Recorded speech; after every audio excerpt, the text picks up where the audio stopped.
Am I the a-hole for not letting my brother's girlfriend move in with me? I'm the middle child of 3 siblings. There's my sister, 19, female, who is blind, me, 22, male, and my brother, 25, male. My brother got arrested when he was 18 and tried to pin the blame on me. It was a huge mess and I decided to drop all contact with him. My sister and I are really close, and she is very self-sufficient. My parents still treat her like a child, but I told her that I would get a townhouse or condo and she could live with me when she wants. My brother is due to get released later this year, and I just started a great full-time career. And I just moved into a townhouse this past weekend. There's 2 bedrooms and 2 bathrooms. My sister isn't ready to move in yet as she wants to finish up school. Now, my brother has a girlfriend that he's been seeing before he got arrested. They have a kid together as well. The girlfriend and kid do not spend any time with the family, and the only time girlfriend reaches out is for money. She reached out to me about having any space available, as their rent was increased and she was having trouble paying it on time. I told her that I did have a room open, but was saving it for my sister. She went berserk and claimed she had a right to the bedroom just as much as my sister did. I told her that she didn't, since I already gave my sister permission to move in. She called me Nahal and threw a few more insults at me. My parents reached out and told me to think about letting his girlfriend and kid move in. They also think having my sister live with me isn't a good idea, as she needs a ton of help. I told them that I wasn't changing my mind, and sister can decide for herself where she wants to go.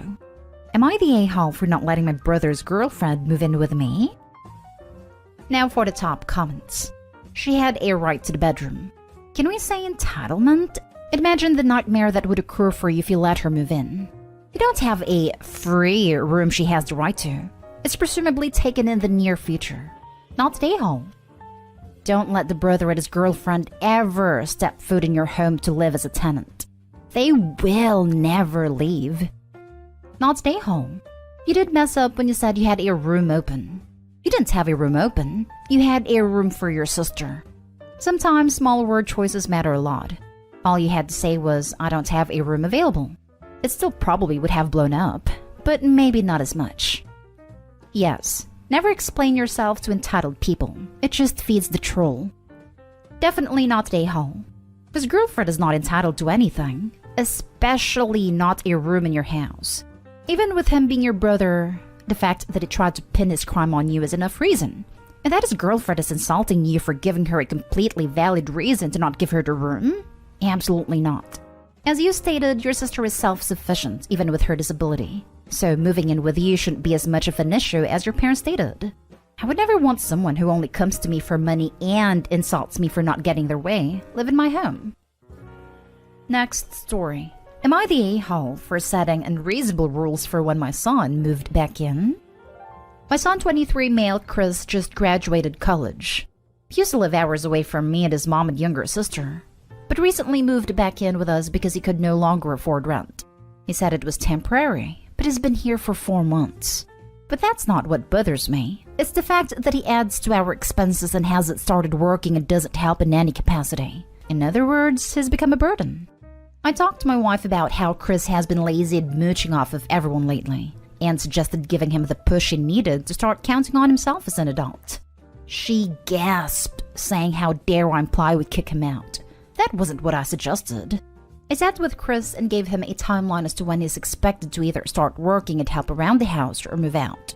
Till then, I gave him rules that he needed to follow till further notice, and those rules were: A. No counting on us to do basic tasks, and start doing his own laundry and wash his own dishes. B. No complaining about what's for lunch/dinner, and accept and be grateful for the food he eats. C. No Wi-Fi more than 6 hours a day, just like his younger sister. He kept laughing as I read him the rules repeatedly, saying, BS, man, are you serious? I said, for real, and told him there was more. D. No luxuries like Netflix subscriptions and YouTube live streams, unless he somehow pays for it himself. This was it for Chris. He blew up complaining about how ridiculous and unfair my rules were, and reminded me he's not a child anymore. But I told him, child or not, as long as he lives under my roof, then he's expected to follow the owner's rules. He got frustrated and yelled Mom to come to his rescue. He got her involved and asked her to talk some sense into me. My wife argued with me and I asked her if she was okay with Chris recklessly increasing our bills and spending so much of our money in lavish stuff while doing nothing in return. She blew up telling me to get rid of these unreasonable rules, and that I should be ashamed of myself for treating my own son as an unwanted guest. I refused and told her she was enabling his unacceptable behavior, and that Chris still has a chance to turn his situation around if he doesn't like it. Plus, what does this teach our daughter? That it's okay to be lazy and irresponsible adult? She said Chris came home with a degree, so damn right he's responsible but is struggling, and that I was making it worse for him. She finished by saying I should be surprised if he no longer speaks to me after he moves out eventually. Am I the a-hole? Did I go too far here? Important to mention that I'm the breadwinner of our entire household, but I don't mention this a lot since we're a family and this is our money. Not the a-hole. I'm an adult. Don't treat me like a child. That being said, please buy all my food, clean up after me, and make me whatever food I want while I watch Netflix because I'm your special boy. I'm not a child. Then proceeds to go, Mommy, Daddy took away Netflix. OP, please show your son these comments and let him die of embarrassment. Everyone sucks here. Chris is lazy and entitled. If he needed to move back home, the least he could do was contribute to the expenses and have a timeline for moving out. You went overboard with these rules.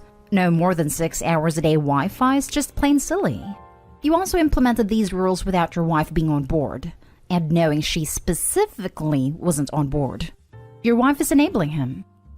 You also implemented these rules without your wife being on board and knowing she specifically wasn't on board. I'm usually against unilateral decisions in a family unit. However, when one parent is clearly enabling bad behavior/habits, their voice should be overruled.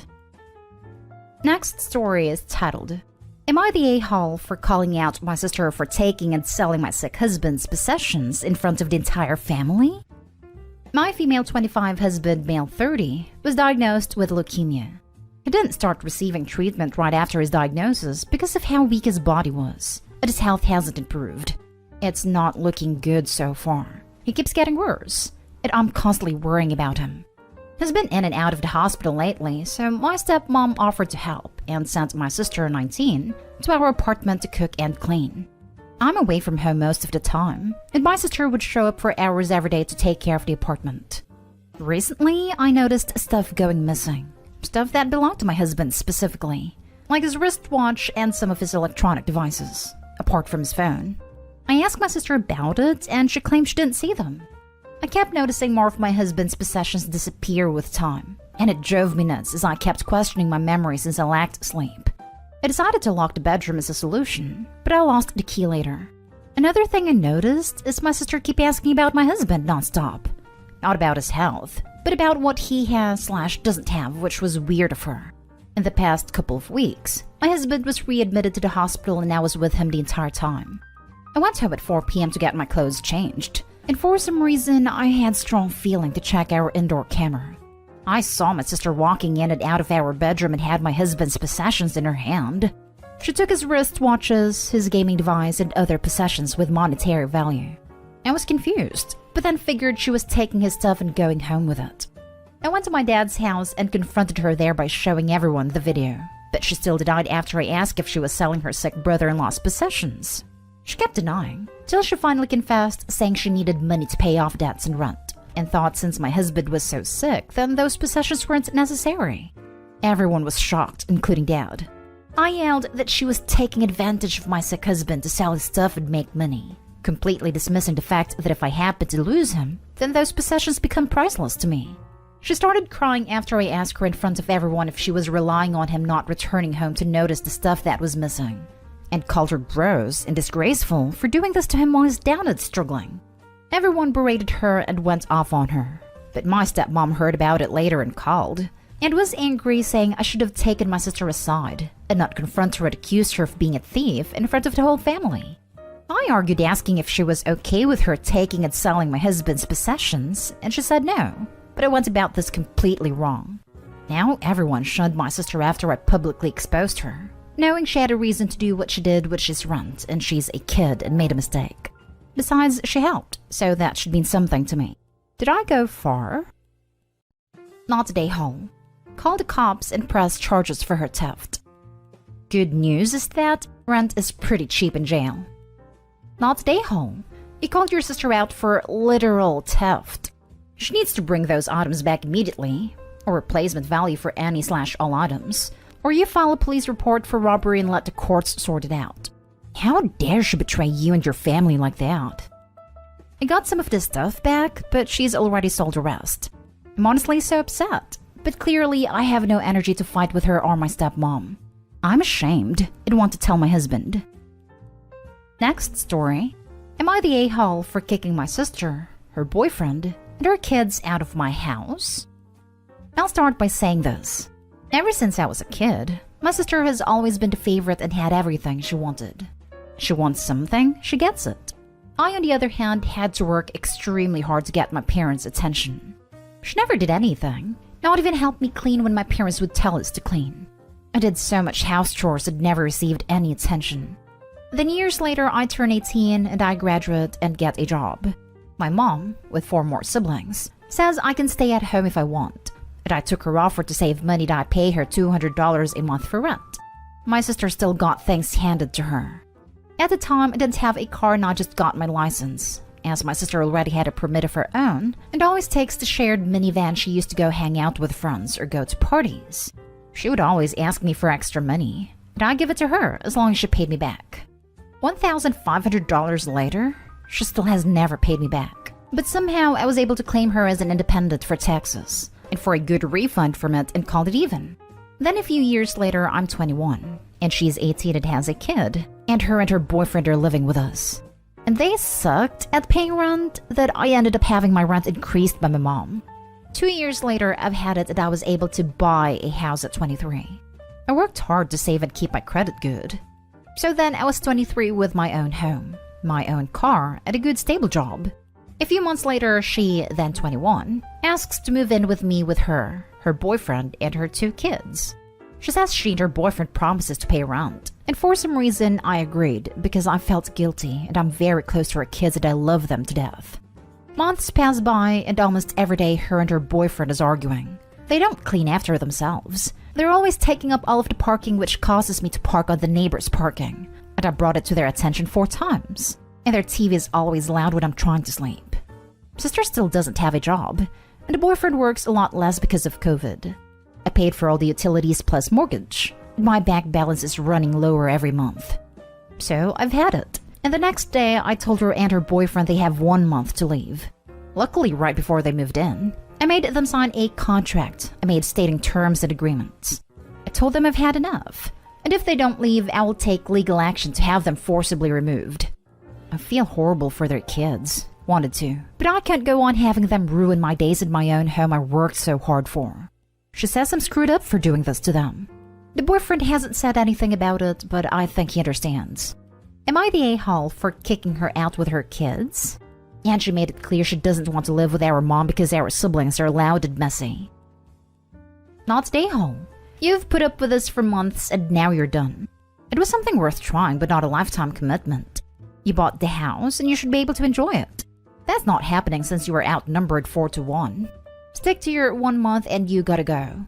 Expect some bargaining and some fury. But if you are firm, they will find another place and you can have your privacy back. Yeah, I just wanted to be a good brother, and I was hoping she would change her habits and better herself. But I guess I was wrong. But I will stand my ground. Thank you for your comment. Not stay home. Your sister doesn't get to move into your home and essentially make it unlivable for you. She defaulted on the rent while she stayed with your mom countless times, forcing you to foot the bill, and now she does so again. Honestly, you did the right thing by kicking them out. If you didn't take any action, it would have been you getting evicted as well. Not that your sister would ever have cared, honestly. Now for the last story. Am I the a-hole for refusing to pay my sister for my father's funeral? My father passed away this past weekend. At the time it took for me to drive to his house, after receiving the news, was apparently enough time for my younger sister to commandeer control of the entire situation. She has the fanciest funeral home in the area come to pick up his body, despite the fact that Dad never would have wanted to be handled there. We are a working-class family. He expressly told me at one point that he wanted to be handled by the same home that handled my grandparents. When I spoke with my sister, she said that the only reason she chose that home was because I was unavailable and someone needed to make a decision quickly. Okay, fair point. I took a deep breath and just said we can discuss this in the morning. I called the funeral home and set up an appointment to discuss my father's arrangements. I then texted my sister the information and invited her to come with me to make the decisions together. It is also important to note that my sister has been in and out of jail since she was a teenager. I want her to be involved because I feel it would help her with her grief, but by no means should she be the responsible party. When I arrived to the funeral home, I am told that my sister had already met with the director and that all arrangements had been made. Okay, all they were waiting for was my signature as next of kin, but my sister had signed a contract and some excessive stuff. The kicker was she had paid for the funeral in full, which shocked the heck out of me because my sister is an ex-con addict who has never been able to hold down a job. So I finally get a hold of my sister. We meet up and talk about how she paid such a large sum at once. She said she maxed out all of her credit cards and borrowed the rest from a few other people that I would consider shady. She immediately asks when I'm going to pay my half. I tell her I had made plans to include her in the decision making, but she opted to do her own thing. Many of the services she agreed to were for her own closure and ought to honor our father's wishes. I had also spoken with the other funeral home, which gave us an estimate of the arrangements per my dad's request, and told her that she would have paid a third of the cost elsewhere. I tell her that I would pay that cost, but the remaining balance was on her, since this was all about her ego and ambition to control. She puts up one of the biggest fits of rage I have ever seen in my life, and demands that I pay her cash for what's owed. I told her that there is no way in hell that I'm going to give a junkie such a large sum of cash, but I would be happy to make a payment directly to the funeral home, and she could receive a refund from them. Otherwise, I'd be happy to see her in court. Am I the a-hole for refusing to pay her? Not the a-hole. Don't give in, and I would cut off your sister. I was actually no contact for the past 10 years because of her problems and unwillingness to own up/change. We became very limited contact at Easter of this year, when my father ambushed me with a surprise visit from her as he wanted us to reconnect. Well, he's dead now, so go no contact again. It's on my agenda, trust me. Everyone sucks here. I get your point, but calling her a junkie was pretty crappy. She is a junkie, and a horrible person on top of it. Some people are just not worth the effort it takes to spit on them, and she sounds like one of them.